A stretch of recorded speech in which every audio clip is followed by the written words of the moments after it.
마태복음 27장 45절에서 56절까지 신약성경 50면에 있습니다. 우리 한 절씩 교독하겠습니다. 제가 먼저 읽습니다.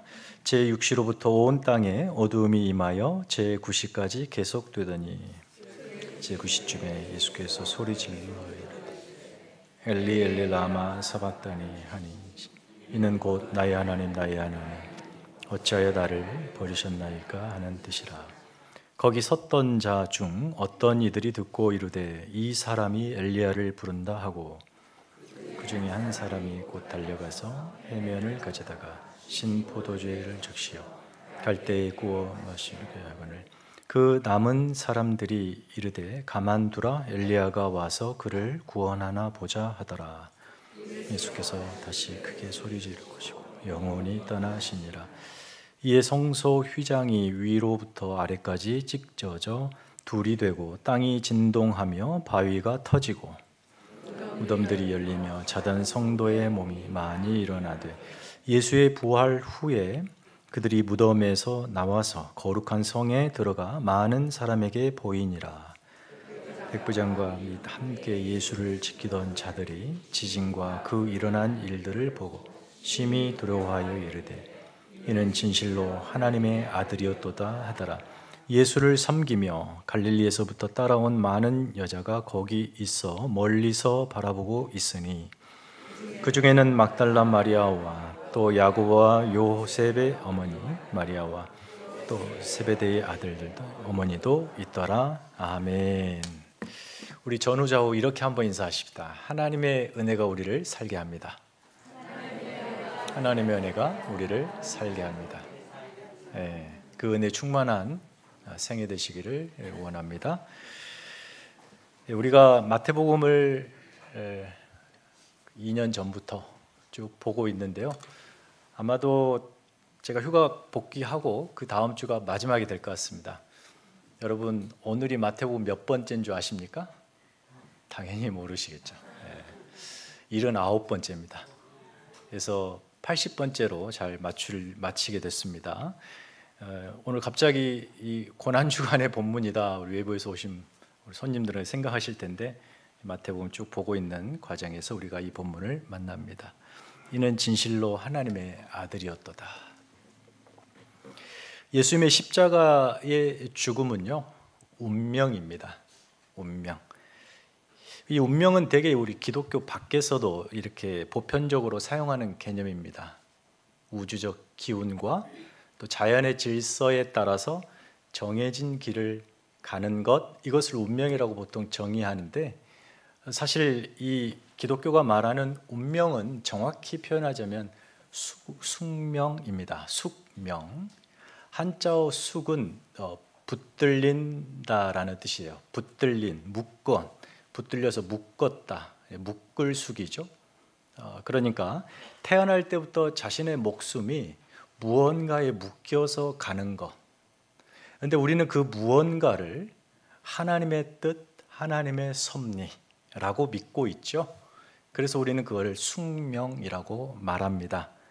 세상은 각자의 운명을 팔자라고 그러고 또 운이라고 그러고 이렇게 이해를 하는데 우리 예수 믿는 저와 여러분은 우리를 지으신 하나님께서 각자 우리에게 주신 또 이 숙명, 운명, 사명과 엮인 그 길을 걷게 하신다라는 것을 믿습니다.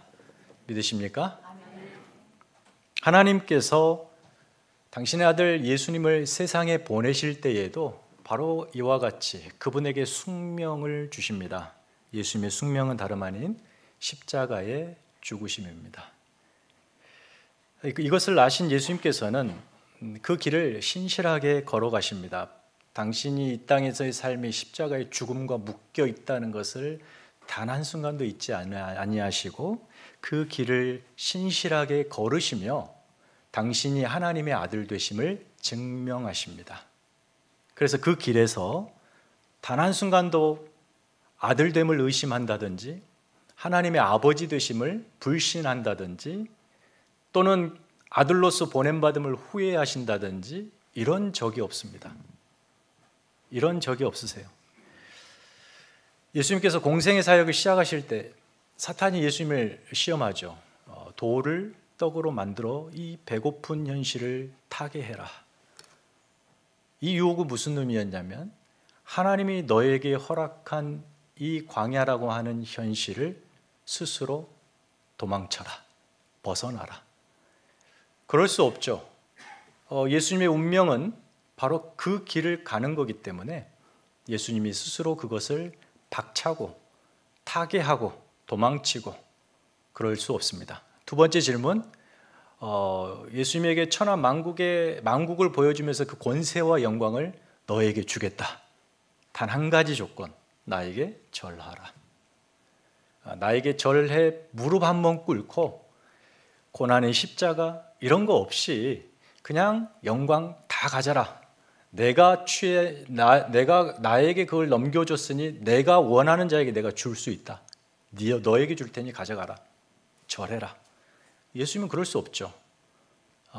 왜냐하면 십자가 고난은 그의 숙명이기 때문에 피할 수 없고 거부할 수 없고 마땅히 당신이 취할 것으로 여겨 가셔야 되기 때문에 사탄에게 절할 수 없습니다. 물론 세상 천하 만국의 권세와 영광을 줄 수 있는 그 사탄이 아니죠. 마지막으로 높은 데서 떨어져 봐라. 네가 하나님의 아들이면 하나님의 천사를 부려서 너의 머리털 하나도 상하지 않게 하리라. 그러면 내가 네 하나님 아들인 줄 알겠다. 무슨 말이냐면 시험하라는 거예요.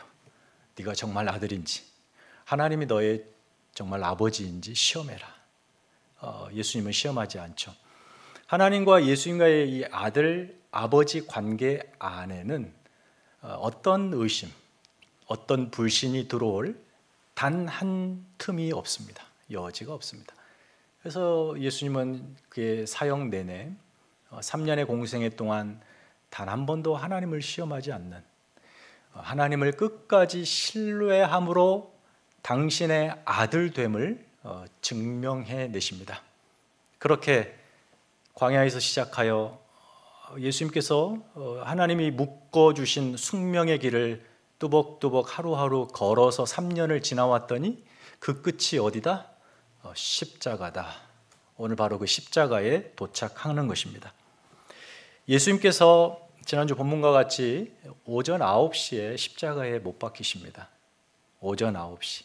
그리고 이제 골고다 그 해골이라고 하는 마치 정수리 위에 한 중앙에 십자가가 서듯 예수님이 달리시죠. 그리고 나서 3시간 뒤 정오 12시, 오늘 본문 45절을 보니까 제6시에, 이 6시라고 하는 것은 유대 시간이에요. 플러스 6을 하면 오늘 우리의 시간이 돼요. 정오 12시. 12시면 태양이 중천에 있죠. 가장 강렬하게 내리쬐고 가장 찬란하게 그 빛의 영광을 드러내는 그 시간이죠. 그런데 바로 그때부터 제9시 오후 3시까지 3시간 동안 온 땅에 어둠이 내려앉는 희귀한 현상이 일어납니다. 해가 빛을 잃은 거예요. 이것을 오늘날 우리가 이성과 논리로 과학적 근거로 어떻게 해가 빛을 잃을 수가 있느냐라고 따져 묻는다면 우리가 성경의 본문의 의도와 빗나간 겁니다. 그건 내려놓고 해가 빛을 잃었다는 것은 상징적 의미입니다. 구약에 보면 이런 표현들이 간혹 등장하는데 언제 나오냐면 하나님께서 세상, 그 나라를 심판하실 때 해가 빛을 잃습니다. 그러니까 무언가 지금 하나님이 온 땅을 심판하고 계시는 듯한, 그래서 해가 빛을 잃은, 무엇을 심판하셨겠습니까? 인간의 영혼을 파괴하고 죄의 권세 아래 가두어 죄로 모든 인생들을 종삼아 끌고 다니는 그 사망 권세, 죄와 사망을 심판하시고 있는 그 시간입니다. 이렇게 12시부터 오후 3시까지 그저 어둠이 세상을 뒤덮습니다. 마태는 이 3시간 동안 어떤 일도 보고해 주지 않습니다. 그저 침묵의 3시간입니다. 여러분, 앞서 이 3시간 앞에 3시간, 9시부터 12시는 어땠습니까? 군중의 비방과 저주의 소리로 가득했고, 군인들의 망치질 소리, 조롱의 소리, 제비 뽑는, 서로 가지려고 하는 그 시끄러운 그런 제비 뽑는 소리, 그리고 환호하는 무리들, 온통 떠들썩한 소음으로 가득했던 전반부 3시간이었어요. 그러나 이제 12시부터 3시는 마치 정전이라도 되듯이 골고다, 이 갈보리죠. 그 갈보리 무대의 조명이 순식간에 다 꺼져버립니다. 그리고 침묵만이 그 무대를 채우고 있어요. 여러분, 연극을 혹시 보셨어요? 그런 경험이 있으신가요? 연극이 절정을 향하여 치닫고 있습니다, 내용이.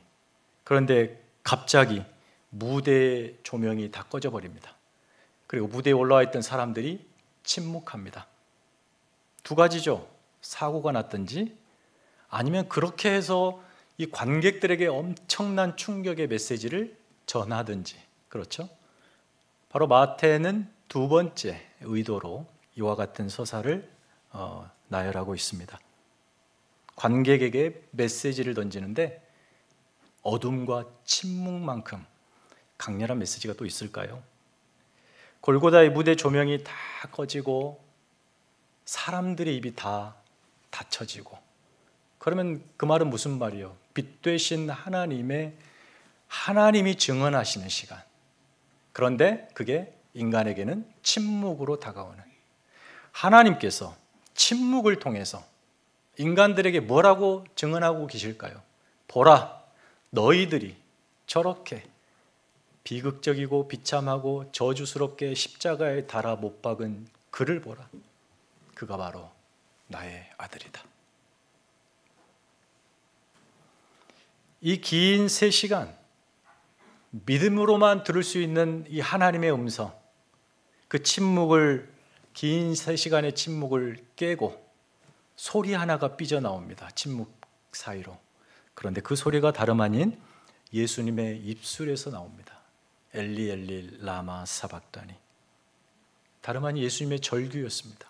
오늘 마태복음의 마태는 예수님이 크게 소리 질러라고 표현하고 있지만, 생각해 보십시오. 그 전날 새벽부터 잡혀 고문당하고 그 채찍에 살점이 뜯겨나가는 그 폭력을 당하시고 피를 쏟고 물을 쏟고 십자가를 지고 여기까지 왔고 못 박혀 피를 다 쏟은 상태. 그 상황에서 예수님이 큰 소리로 질렀으면 얼마나 질렀겠어요? 얼마나 컸겠어요? 지금 여기 큰 소리로 질러라고 하는 것은 예수님이 지를 수 있는 가장 큰 소리입니다. 그 상태에서 떨림 가득한 소리였겠죠. 밑에 사람들은 예수님이 웅얼웅얼 하듯이 들렸을 거예요. 그러나 정확하게 엘리 엘리 라마 사박다니, 예수님의 사실상 마지막 문장입니다. 그런데 많은 학자들이 이 마지막 문장을 기도라고 해석해요. 기도. 너무나 적절한 해석인 것 같아요. 예수님께서 공생의 사역을 시작하실 때 어떻게 하셨나요? 40일 동안 광야에서 식음을 전폐하고 기도하심으로 하나님의 온전한 하나님의 능력을 덧입고 신뢰하는, 그렇게 기도로 시작한 그분의 사역이 기나긴 3년의 모진 세월을 지나고 마지막 십자가 이 자리에서 죽음 바로 직전에 무엇으로 주님이 마감하시고 계시나요? 하나님을 향한 기도로 마감하고 있어요. 예수님의 생애는 기도로 시작해서 기도로 마감한다. 하나님을 전적으로 의지했다라는 것을 알 수 있습니다. 엘리라고 하는 것은 히브리 말이에요. 나의 하나님. 라마 사박다니는 아람어예요. 어찌하여 나를 버리십니까? 히브리 말과 아람어를 조합해서 이렇게 소개하고 있어요. 뜻밖의 예수님의 마지막 기도, 이것은 다름 아닌 아버지 하나님을 향한 절규였습니다. 나를 버리신 아버지라는 기도. 여러분, 아들 예수님에게 가장 큰 고통이 뭘까요? 막 짐승의 뼈를 날카롭게 갈아 줄에 달아 때리는 채찍이 살점을 뜯어가는 그 고통일까요? 아니면 십자가 놓고 못 박힌 그 고통일까요? 아니면 사람들 앞에서 적나라하게 자신의 몸이 다 벗겨진 채로 전시되는 수치스러움일까요? 그것도 아니면 정말 믿었던 제자들이 배반하고 다 도망쳤던 배신당한 배신감일까요? 이 모든 것 하나하나가 다 정말 견딜 수 없는 고통입니다. 그런데 예수님께서 느끼신 가장 큰 고통은 다름 아니라 죽음 자체입니다. 왜요? 죽음이라는 것은 하나님을 떠난 인간, 죄인이 맛보는 운명적인 비극입니다. 하나님과 분리되는 거예요. 그래서 영원한 심판으로 들어가는 죽음이죠. 그 인간을 살리러 오신 예수께서도 부득불 그 죽음을 맛보셔야 돼요. 그러니 예수님도 이 죽음을 통해서 잠시이지만 하나님 아버지와의 단절을 경험하셔야 합니다. 이게 고통인 거예요. 왜냐하면 지금까지 예수님은 하나님의 아들로서 단 한순간도 단 1분 1초도 아버지와 떨어져 본 적이 없습니다. 분리된 적이 없어요. 그래서 이 분리가 주는 고통의 끔찍함을 알아요. 근데 지금 죽음 때문에 잠시 분리당하셔야 합니다. 이게 고통이죠. 여러분, 이처럼 예수님도 잠시이지만 아버지 하나님과 분리당하는 것이 그토록 고통이었다면 예수 안 믿고 죽은 사람들이 하나님과 영원히 분리된 상태로 살아야 된다는 것은 얼마나 끔찍한 고통일까요? 여러분은 그 고통에서 면제당하신 분들입니다.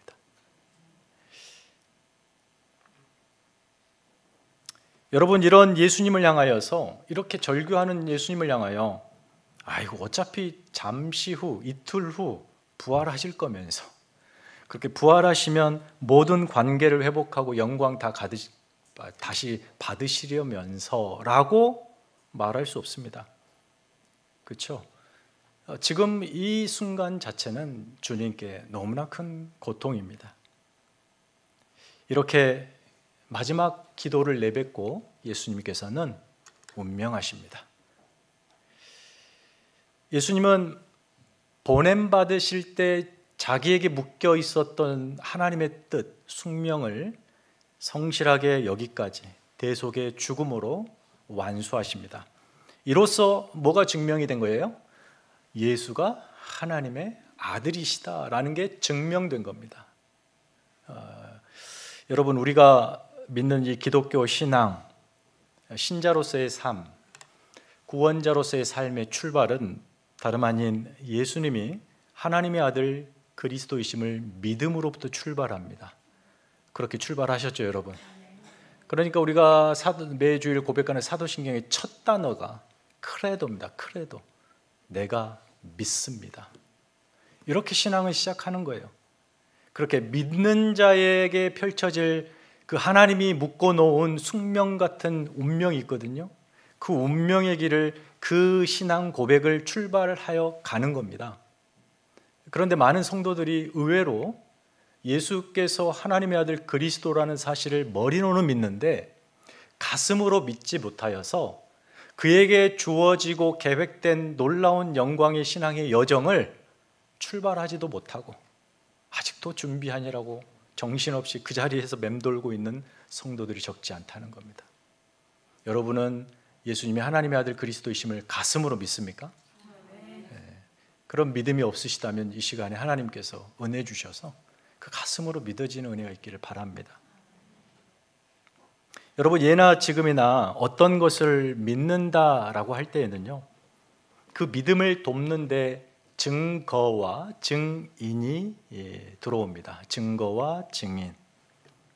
사건의 사실 여부, 유무죄를 다투는 곳이 재판정이죠. 판사는 그것이 정말인지 가짜인지, 죄인지 유죄인지 무죄인지를 판단할 때 객관적인 것을 원해요. 그래서 그 객관적인 증거, 객관적인 증인을 요구하죠. 그것에 근거해서 사실 여부를 판단해요. 당시 유대 법정입니다. 유대인들의 법정. 유대인들의 법정에서는 어떤 사건을 사실로 증명하는 데 있어서 2개 이상의 증거와 2명 이상의 증인을 요구했습니다. 사실 이것은 모세가 가르쳐준 율법에 근거한 건데 한번 우리 말씀 한번 하나 읽어볼까요? 신명기 9장 15절 말씀 다 같이 읽겠습니다. 시작.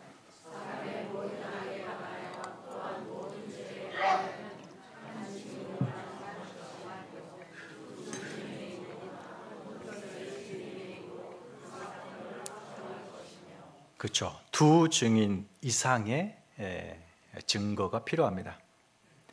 여러분, 지금 마태가 유대 크리스찬들에게 이 복음서를 쓰고 있습니다. 그리고 장차 예수 믿고 돌아올 유대인들, 동족 유대인들에게 이 복음서를 쓰고 있어요. 대상이 유대인들이란 말이죠.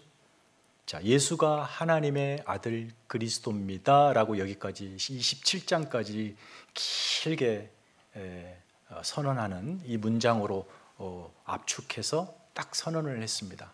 그리고 나서 이 선언이 믿을 만한 건지, 이 주장이 사실인지 2가지 증거와 2 증인을 지금 딱 소개하고 있는, 오늘 본문 마지막 단락이 바로 그런 내용이에요. 자, 어떤 증거로 예수가 정말 하나님의 아들 그리스도이신지를 우리가 믿을 수 있는지 2가지 증거입니다. 첫 번째, 성소 휘장이 위에서 아래로 찢어졌답니다. 예수님이 운명하시자 성소 휘장이 위에서부터 아래로, 이것이 그 찢어진 이 사실이 결국 예수님이 하나님의 아들이라는 증거라는 거예요. 왜 그렇죠? 여러분, 성소의 휘장은 성소 전체를 덮은 바깥 휘장이 있고, 안으로 들어가면 성소가 있고 그 안에 지성소가 있거든요. Holy of the Holies. 이 사이를 가로막는 안쪽 휘장이 있습니다. 바깥 휘장과 안쪽 휘장 중에 이 안쪽의 것이 훨씬 더 상징적이에요. 의미가 있습니다. 그래서 여기에서 휘장이 찢어진 것은 명확하게 표현되진 않지만 아마도 이 안쪽 휘장일 거예요. 이 안쪽 휘장이 찢어졌다는 것은 무엇을 상징할까요? 특별히 휘장이 아래에서 위로 찢어진 게 아니라 위에서 아래로 찢어졌다는 걸 보니까 이 찢어짐은 하나님이 하신 일이죠. 대제사장이 1년에 딱 한 번입니다. 이스라엘 모든 백성의 죄를 안고 거룩하게 구별하여 이 성소, 내 성소의 휘장을 딱 젖히고 들어갑니다. 자기가 부정하면 그 자리에서 죽습니다. 그래서 방울을 하나, 금으로 만든, 순금으로 만든 방울과 줄을 달아서 혼자 들어갑니다. 오로지 이 한 사람만 들어가요. 지성소 안으로 들어갈 때 하나님의 영광 앞에 자기가 죽을 수도 있으니까 뭐 하냐면 연기를 피웁니다.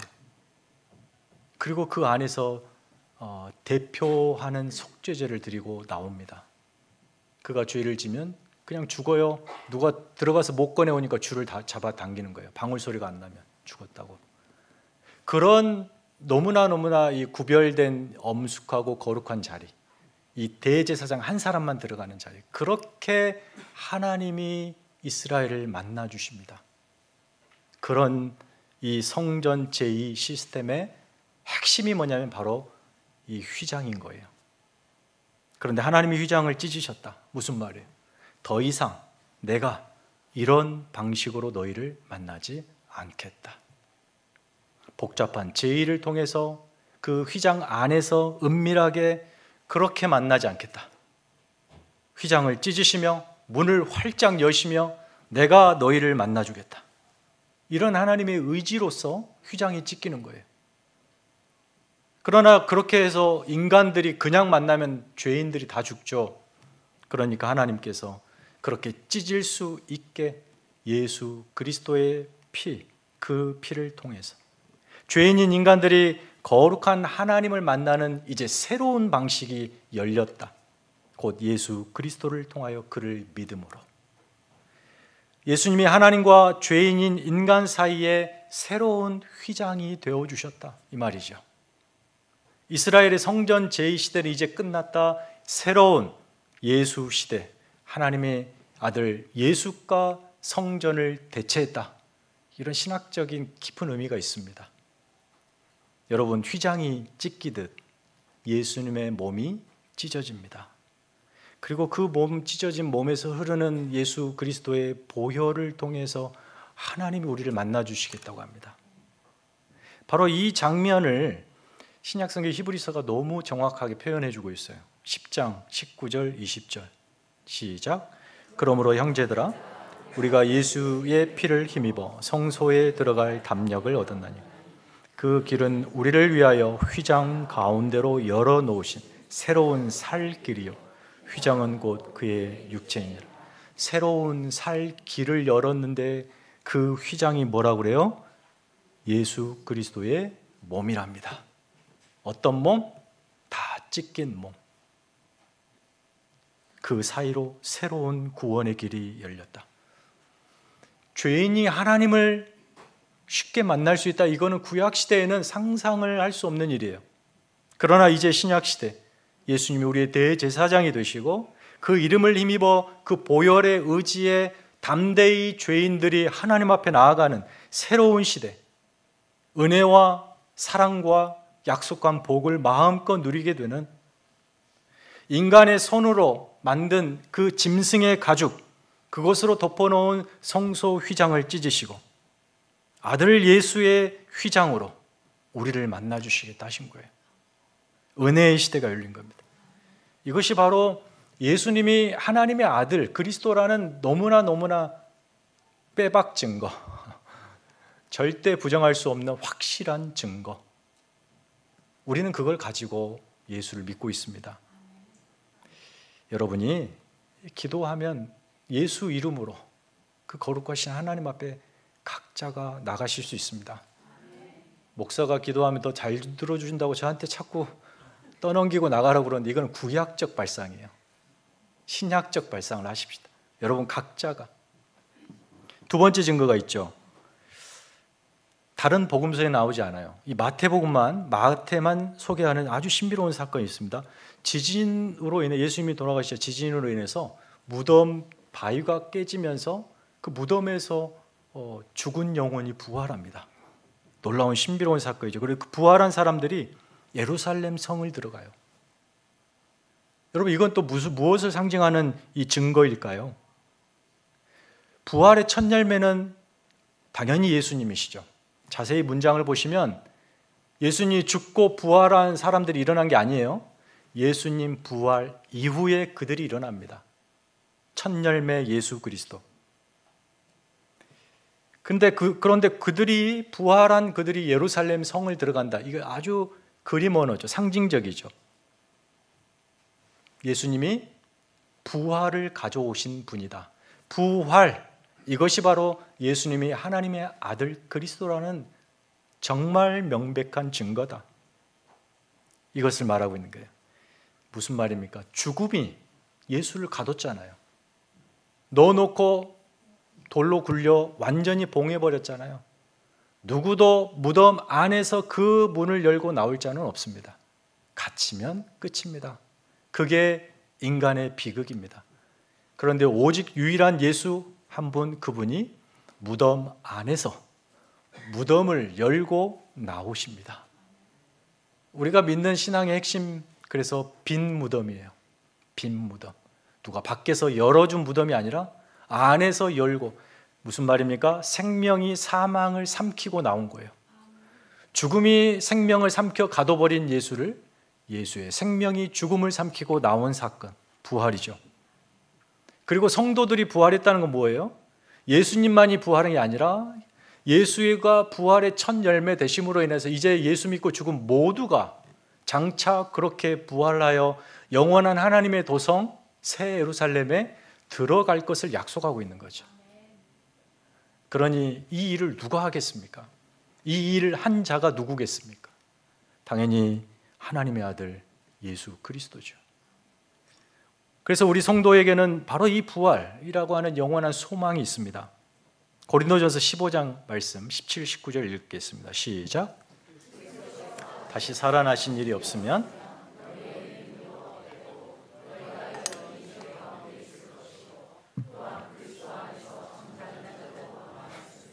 만일 그리스도 안에서 우리가 바라는 것이 다만 이 세상의 삶뿐이면 모든 사람 가운데 우리가 더욱 불쌍한 자니라.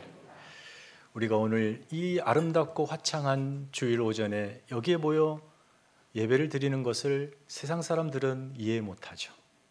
그럼 우리가 이렇게 하는 건 뭡니까? 부활신앙 때문에 그렇습니다. 이렇게 한 주의 시작을 주님의 생명 능력을 덧입어야 우리가 한 주를 살아낼 수 있기 때문이죠. 여러분, 이 땅의 삶이 끝나면 그걸로 끝이다. 세상 사람들이 그냥 답 없는 현실에 각자 스스로 위안하는 말이에요. 그러나 우리는 죽음이 끝이 아니라는 것을 압니다. 그래서 주어진 생애를 거룩하게 사는 거예요. 하나님의 영광, 그 영원한 영생 복락이 예수 그리스도로 말미암아 성도에게 주어집니다. 그래서 우리는 사망의 권세 아래 있는 것 같지만 그 권세 아래 갇혀서 죄의 종노릇하며 사는 자들이 아니라 그 권세를 깨뜨린 부활의 능력을 가지고 그 권세로 사는 성도들이에요. 이게 가능한 것은 예수님이 하나님의 아들 그리스도이기 때문에 그렇습니다. 부활이라고 하는 것, 바로 예수님이 하나님의 아들이라고 확실히 증언해 주는 사건이에요. 그를 믿는 모든 성도에게 주어진 은혜, 부활. 자, 이렇게 두 가지 증거 모두가 반박할 수 없는 확정적 증거를 던져놓고요, 이제 두 증인을 내세웁니다. 첫 번째 증인, 로마 장교 백부장과 그의 부하들이에요. 예수님이 딱 운명하시자 지진이 일어나는데 그 상황을 보면서 이 백부장과 그의 부하들이 깜짝 놀라 두려움에 압도되고 오늘 설교의 제목 말씀인 바로 이렇게 고백합니다. 이는 진실로 하나님의 아들이었도다.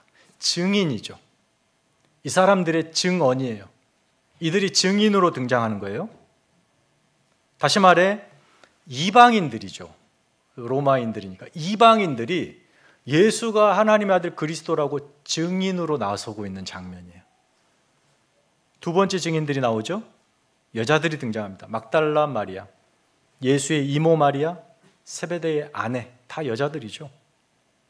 이들은 이들은 저 위 북쪽 갈릴리에서부터 예수님이 사역 시작할 때부터 동행하며 그의 모든 상황을 목격했던, 하나님의 아들의 사역을 목격했던 1차 목격자들이거든요. 그들의 증언이 등장합니다. 여러분, 유대 법정에서, 모든 법정이 그렇죠. 어떤 사건의 확실한 목격자를 증인으로 내세우고 싶습니다. 그럼 그 증인들의 증언의 신빙성이 있으려면 그 사람들이 뭔가 좀 신뢰할 만한 사람들이어야 돼요. 당연하죠. 맨날 술 주전뱅이, 하는 말이 다 거짓말인 사람을 그들이 아무리 목격을 했어도 딱 세워놓으면 누구도 그들의 증언을 믿으려 하지 않을 겁니다. 법정입니다. 유대 법정에서 목격자로서 가장 신뢰도가 떨어져 누구도 목격자로 세우려고 하지 않은 두 부류가 있습니다. 유대 법정에서 첫 번째 이방인, 두 번째 여자들. 죄송합니다, 여자 성도님들. 이때는 그랬습니다. 법정에 설 수 없어요. 왜냐하면 증언의 신빙성을 이들에게 크레딧을 주지 않습니다. 그런데 여러분, 너무 아이러니 아닙니까? 예수가 하나님의 아들 그리스도다, 이 엄청난 선언, 정말 진리와 같은 이 명백한 선언을 던져놓고 이 선언이 사실이라는 증인을 딱딱 두 부류를 세우는데 마태가 하나는 이방인, 하나는 여자들. 말이 됩니까? 이게 정말 사실이라면, 예수가 정말 하나님 아들이라면 대제사장을 세워야죠. 로마 황제 시저를 세워야죠. 하나님이 그거 못 하시겠습니까? 그러나 그렇게 하지 않습니다. 이게 복음의 신비예요. 귀 있는 자는 듣습니다. 세상의 힘과 권세와 능력으로 항복시키지 않습니다. 만약에 초대교회가 처음부터 성령의 역사로 가는 곳마다 이 동네 갔더니 이 동네 이장이, 저 동네 갔더니 군수가 도지사가 막 이런 사람들이 예수를 믿어서 예수는 진짜 하나님의 아들이라고 선언하고 막 다녔다고 그래봐요. 얼마나 많은 사람들이 빠르게 예수를 믿었겠습니까? 근데 사도행전이 뭘 증언합니까? 대부분 그들은 거절합니다. 권력자들은 예수를 외면합니다. 복음을 듣지 않아요. 그럼에도 불구하고 복음이 로마의 심장부까지 안착했다. 이게 사도행전의 증언이잖아요. 어떻게 가능합니까? 이 성령의 증인들, 신실한 증인들의 증언을 통해서 가능한 거예요. 그럼 여러분, 신실한 증인의 삶은 어떤 삶일까요? 그 말 그대로 믿을 만한 사람이 되는 겁니다. 하나님 앞에, 그리고 세상 앞에. 믿을 만한 사람은 어떤 사람일까요? 믿는 대로 사는 사람이죠. 무엇을 믿습니까? 예수가 하나님의 아들 그리스도이심을 믿습니다. 여러분, 이 믿음이 있다면 내가 오늘을 살아가는 삶의 현실에서 잠시의 고통과 아픔과 어려움, 그것이 나를 절망으로 끌고 가는 현실이라 할지라도 그 믿음이 있으면 됩니다. 그 믿음이 있으면 살아내집니다. 그런 삶을 포기하지 않고 반복적으로 살아가는 그 사람이 신실한 사람이죠. 그들의 증언이 신실하죠. 그러니 여러분의 삶의 주변에 누군가가 나는 예수를 못 믿겠어 라고 하는 사람이 있다면 그를 향하여 여러분 스스로가 당당하게 내 삶에 들어와 봐. 내 삶에 들어와 봐. 내 삶에서 역사하고 계시는 그 예수 그리스도를 봐. 하나님이 살아계셔. 이렇게 증언할 수 있는, 그래서 그 사람이 내 삶을 보고 정말 하나님이 계신가 보다. 이렇게 여러분의 증언이 신실한 증언이 되는, 여러분의 삶 전체가 신실한 증인의 삶이 되어 여러분 각자에게 하나님이 묶어두신 숙명의 그 길을 신실하게 걸으시는 모두 되기를 예수 이름으로 축원합니다. 이 시간에 잠시 기도할 때에 하나님, 내가 하나님 아들 예수 그분을 그리스도로 확실하게 믿게 하여 주옵소서. 휘장을 찢으시고 우리가 담대히 하나님 앞에 나아갈 수 있도록 우리를 은혜로 그 보혈로 씻어주신 예수 그리스도,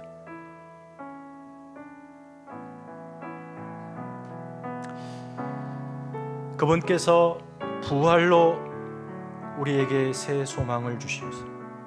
사망 권세를 삼킬 수 있는 생명의 부활의 권세로 나의 오늘을 살게 하셨다는 사실, 이걸 믿으면서 담대히 우리의 주어진 생애, 삶의 자리, 하나님이 허락하신 그곳에서 신실한 증인으로서 증언하여 세상을 설득하는 하나님의 백성 되게 해주시라고 하시는지 간절히 하나님 앞에 기도하겠습니다.